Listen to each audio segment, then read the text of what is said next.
Assalamualaikum warahmatullahi wabarakatuh. Nama saya Febrianti Arafa dengan NIM 2110101040034. Di sini saya akan menjelaskan materi tentang penyusunan model pengelolaan kelas.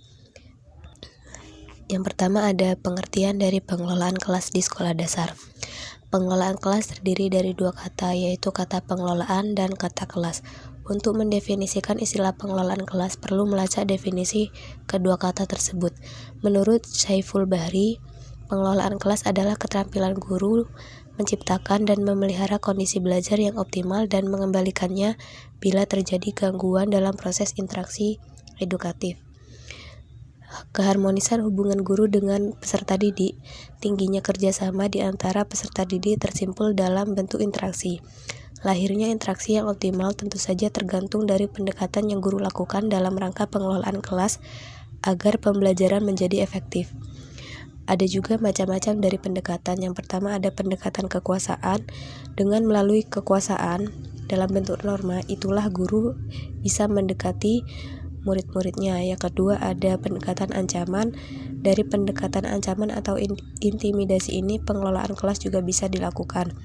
Yang ketiga ada pendekatan kebebasan. Peranan guru adalah mengusahakan semaksimal mungkin kebebasan peserta didik, selama hal itu tidak menyimpang dari peraturan yang telah ditetapkan dan disepakati bersama. Kemudian ada pendekatan resep atau resep. Pendekatan ini bisa dilakukan dengan memberi satu daftar yang dapat menggambarkan apa yang harus dan apa yang tidak boleh dikerjakan oleh guru dalam mereaksi semua masalah atau situasi yang terjadi di kelas. Yang kelima di sini ada pendekatan pembelajaran. Pendekatan ini menganjurkan tingkah laku guru dalam mengajar untuk mencegah dan menghentikan tingkah laku peserta didik yang kurang baik. Kemudian yang keenam ada pendekatan perubahan tingkah laku. Pengelolaan kelas dapat diartikan sebagai suatu proses untuk mengubah tingkah laku peserta didik dari yang kurang baik menjadi baik. Kemudian yang ketujuh ada pendekatan suasana emosi dan hubungan sosial. Pendekatan pengelolaan kelas berdasarkan suasana perasaan dan suasana sosial di dalam kelas sebagai kelompok individu cenderung pada pandangan psikologi klinis dan juga konseling. Kemudian yang kedelapan ada pendekatan proses kelompok. Pendekatan kerja kelompok dengan model ini membutuhkan kemampuan guru dalam menciptakan momentum yang dapat mendorong kelompok-kelompok di dalam kelas menjadi kelompok yang produktif. Yang kesembilan ada pendekatan elektis atau pluralistik. Pendekatan elektis ini menekankan pada potensialitas, kreativitas, dan inisiatif wali guru kelas dalam memilih berbagai pendekatan. Kemudian di sini ada model-model pengelolaan kelas di sekolah dasar. Model pengelolaan kelas pada dasarnya merupakan bentuk pengelolaan kelas yang tergambar dari awal sampai akhir yang disajikan secara khas oleh guru. Dengan kata lain, model pengelolaan kelas merupakan bungkus atau bingkai dari penerapan suatu pendekatan, prinsip, strategi, metode, prosedur, dan teknik pengelolaan kelas. Terdapat beberapa model dalam pengelolaan kelas yang dapat diaplikasikan dalam proses pembelajaran.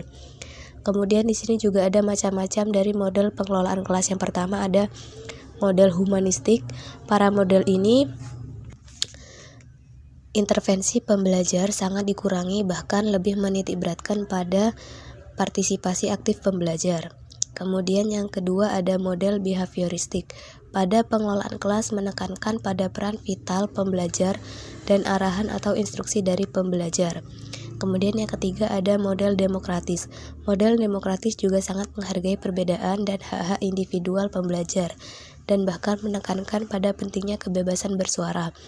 Kemudian yang terakhir ada model konstruktivis, mengorkestrasi lingkungan yang mendukung sebagai pancaran dari aliran konstruktivis.